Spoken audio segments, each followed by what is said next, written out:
Hello, and welcome to Enchanted Rose Costumes. Happy New Year, everyone. I'm just going to hold off for a minute on my chat for a couple people to join in.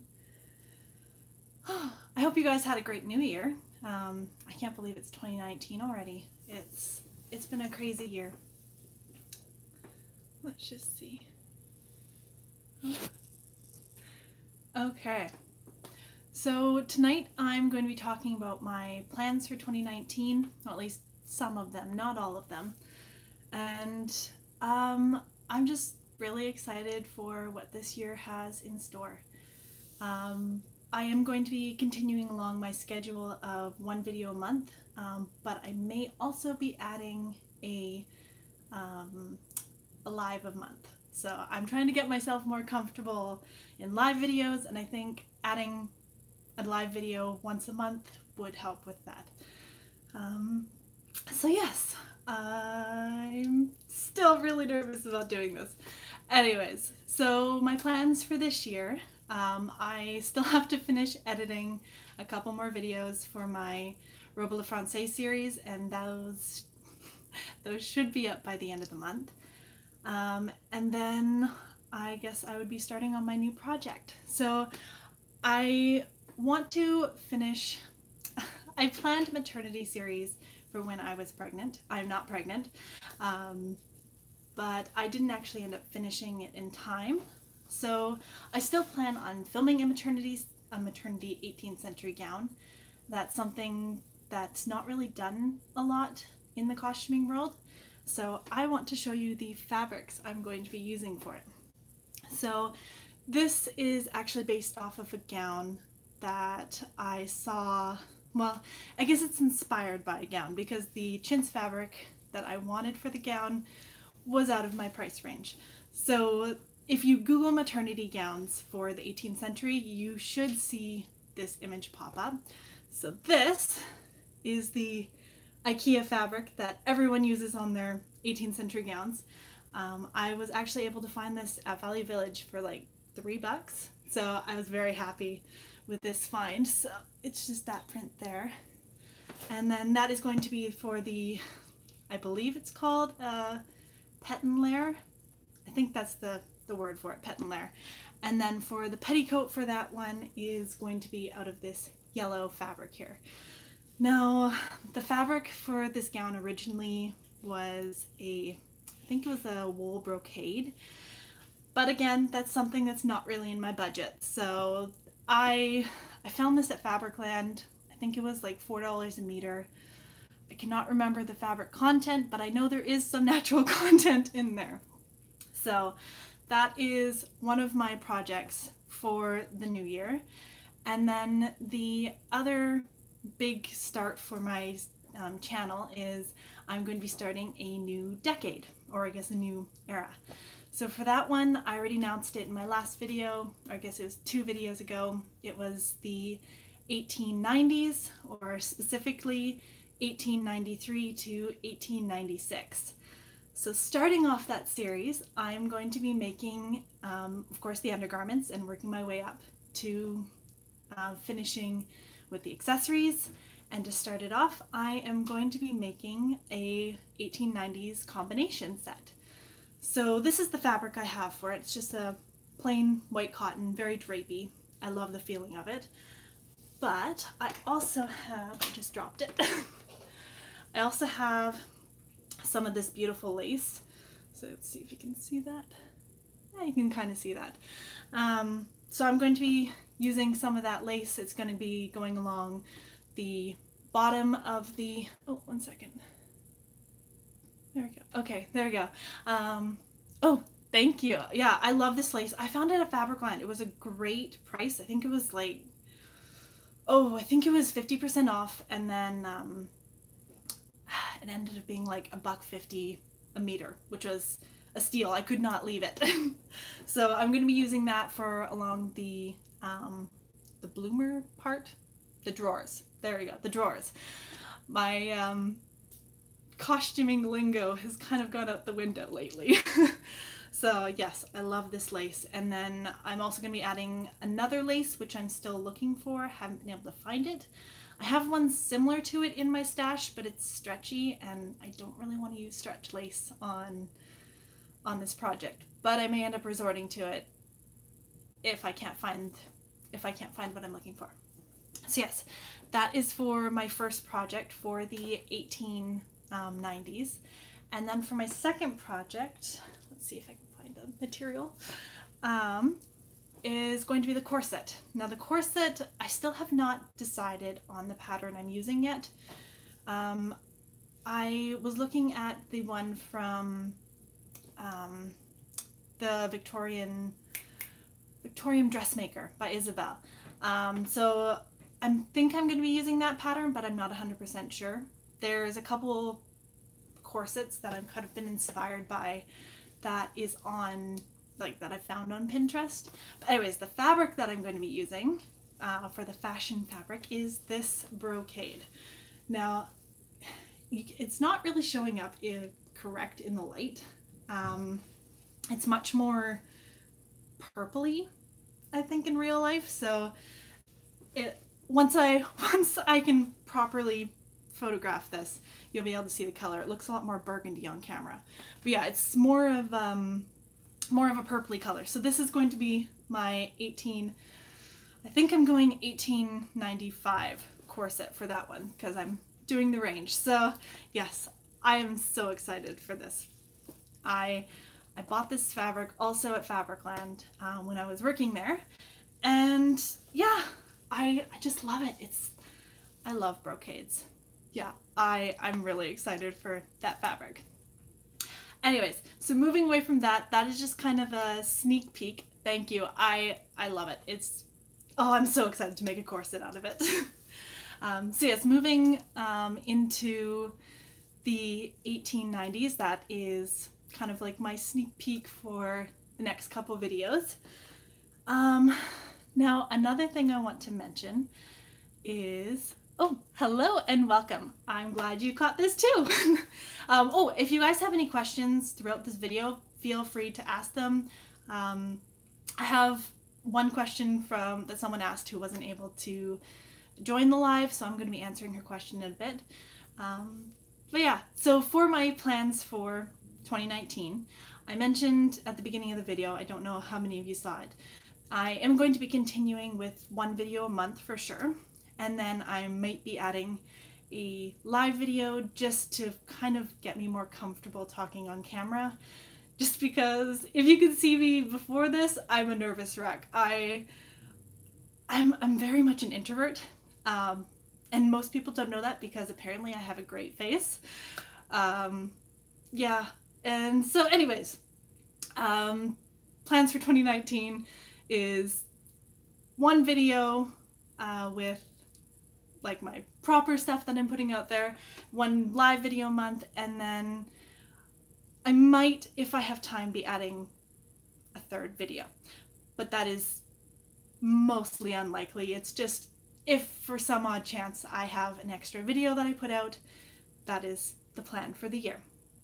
Okay, and then what else was I going to say? Oh goodness, I hate it when I have brain farts. Oh yes, for 2019, so it is mostly 1980s for 2019, but then I also may be going to Coco this year. So I don't know how many of you have gone to Coco. It's still very much in the planning stages for me. I just need to figure out the financial side of things, and then once that's set, yeah. So Coco is a big focus for my costuming this year. For those of you who don't know what Coco is Costume College. It is a costuming conference in it is a costuming conference in the States. It takes place in California. I think it is mid-July that it happens. Yeah, this year it is July 25th to the 29th. And so it's a conference where a whole bunch of costumers get together. They have socials so you can dress up in your costumes, but they also have classes that are taught by other people in the costuming world. So like last year, Red Threaded taught a class on binding stays with a machine, which is a huge thing. I'm still terrified. I would love to be able to bind stays with a machine, but I haven't taken that plunge yet. And then American Duchess is there. Pretty much all the big not YouTubers, Instagrammers. So the Instagrammers, bloggers, there's so many people there, and it's just like everyone coming together, all of us introverts emerging and oohing and awing over everyone's costumes, and yeah, it looks like such an amazing experience. I personally haven't experienced yet, but Bernadette Banner, she did make a video on it last year. So I'll link that down below, but she did like a little intro of her beginner's guide to costume college, because that was her first time going last year. So that is kind of, oh, Colonial Williamsburg. Oh my goodness. I would love to go to Colonial Williamsburg. Yeah, that place is magical. It's almost as magical as Disneyland, I think. So are you going to their winter, oh, what's it called? The winter thing they're hosting in a couple weeks. I think in a couple weeks, couple months. I'm not exactly sure of the date.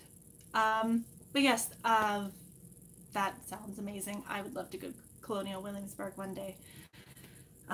Actually, a side note to that is some of my research, well, a lot of my research for, oh yes, you are going to the winter market. Awesome. I would love to hear more about it from you. But yes,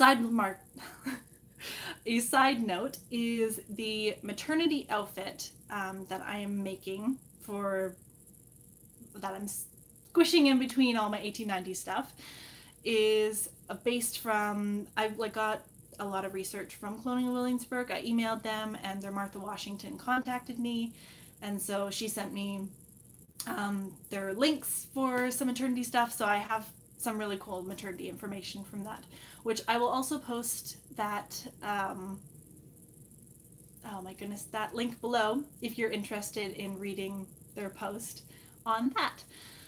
So yeah, I don't know. It's going to be a fun year. I'm really excited for 1890s. I'm also really excited to be finished the Robe Le Francais series. It has been a crazy adventure, and I can't believe that pretty much it's done. I just have to finish editing the videos, and then I can put that chapter aside until I decide to revisit the 18th century. There we go. That's the one. So yeah. Anyways, I'm trying to think. Oh, I'm also going to be posting a sewing room tour slash organization of my sewing room video later on. If you could see my sewing space right now, I've prettied it up for the camera view. So it's kind of a disaster zone right now. I've got lace everywhere. Actually, I can show you this box. I was going to be winding lace. I made lace things so I could wind lace during this video to keep myself distracted while talking, because I find I overthink if I don't keep myself distracted. Anyways, this is one of my overflowing lace boxes at the moment. Since moving to a smaller space, I never fully organized my space. It's okay. I'm glad you're here, Ruby. So yeah, since moving to a smaller space, I used to have a sewing room to myself, and it was quite a large room. But since moving into a basement suite to pretty much get rid of debt so we can buy a house one day, my sewing room kind of disappeared. And because of that, I'm now in a little corner next to the refrigerator. So to kind of organize my stuff, to make the more accessible, more, I guess, just easier to access, to actually see what I have, because truthfully, I'm a very disorganized person, and so just being able to organize my stuff in a way that makes it easier for me to grab it, to see what I have, is very important to me, especially in the small of a space. So with I actually got a pattern, what would you call it, a pattern drawer thing. It's one of the things that they store all the patterns is at the fabric store. So when I worked at Fabricland, they had one that they were not using anymore because the company did not sell in Canada anymore. So they said, if you want it, take it, it's yours free. So I took it and ran. So that I have the top 2 drawers of that is all patterns for me. And then the bottom 2 drawers have just been a mess. And so I'm currently working on organizing that. So I'm organizing my laces, my ribbons, just a bunch of different stuff into there right now. So yeah, that is kind of just my plan for organizing down there, and I'll be posting a video about it, as well as how to make your own iron, your own ironing table. Because that's another thing, is with how my storage is set up, to keep my 1-year-old and my 2-year-old out of my sewing area, I kind of have blockaded it. You'll be able to see it later on, but the way I've blockaded it is I have this small area that I can close off so they can't get in, but it also leaves me with a large flat surface that I decided to turn into a table ironing board. So yeah, anyways, you'll see that in a later video. I'm trying to think if there was anything else. Oh yes, if you guys have any more questions, or if you have any questions, let me just pull up the question from earlier. Okay, so this is from, I think her name is Mito Girl 1. What is the hardest part about making an 18th century robe à la française? Your videos have been awesome, and I've been using your video to make my own robe à la française. I'm currently practicing on a Barbie doll of all things, while I wait for my sewing machine to be fixed. Happy New Year and happy sewing. Well, that is awesome that you are making, I guess, a mini of it. That's a huge thing for helping if you're worried about, I guess, starting something that you don't want to use a lot of fabric on, and it also gives you practice. Now, I think the hardest thing for me, I'm gonna say it was cutting out the silk. That's kind of a cheat because this silk had been in my stash for a while and I was really scared to cut into it. But I guess if I'm going with an actual thing, yes, time is a huge thing for making a robe la française. But if I'm going with an actual part of the française, I think it would have to be fitting the lining. Just because, like, the lining is where, like, the entire gown hangs off of. So if you don't have a correct fitting lining, your gown is not going to hang right. So, oh yes, and the person who keeps commenting little things, that's my husband. So if you want to say hello to him in the comments, just say hi. Yeah, it was the lining, or the understructure of the robe à la française. I think that was definitely the most I think the most difficult thing in making the robe à la française for me. I love how you're all actually saying hi to you. Anyways, if there's anything else, I think that is it for tonight. I can't think of anything else. If you guys have any questions, throw them at me now. I'm just trying to think. Oh, this is great. I'm enjoying this little chat, everyone. So yeah, thank you everyone for joining me tonight. Like, I do love interacting with more people. I hope I was a bit more calm this time around compared to my first live. Yeah, I get very animated when I talk about costuming, and I think when other people see that, it's great. Okay, can you come to VA to help me with my gown polonaise? I would love to. Can you fly me out? Okay, question for your husband. Any cooking, baking videos on the channel someday? We'll have to see about that. Maybe I can get him baking on the show, or on the channel with me making historical something. I love French macaroons, so maybe we can convince him to make some of those for us. Oh, oh, oh. He has an Instagram. Yes, Big Red Baker. He does a lot of sourdough bread. That's kind of his specialty right now. So if you guys are following him, he actually made Christmas chocolates this year, and they were delicious. Yeah, it was good. I think my favorite was the he made an Earl Grey ganache truffle, and he also made a, oh my goodness, Grand Marnier truffle. Both of those, I think those are my two favorite from Christmas this year.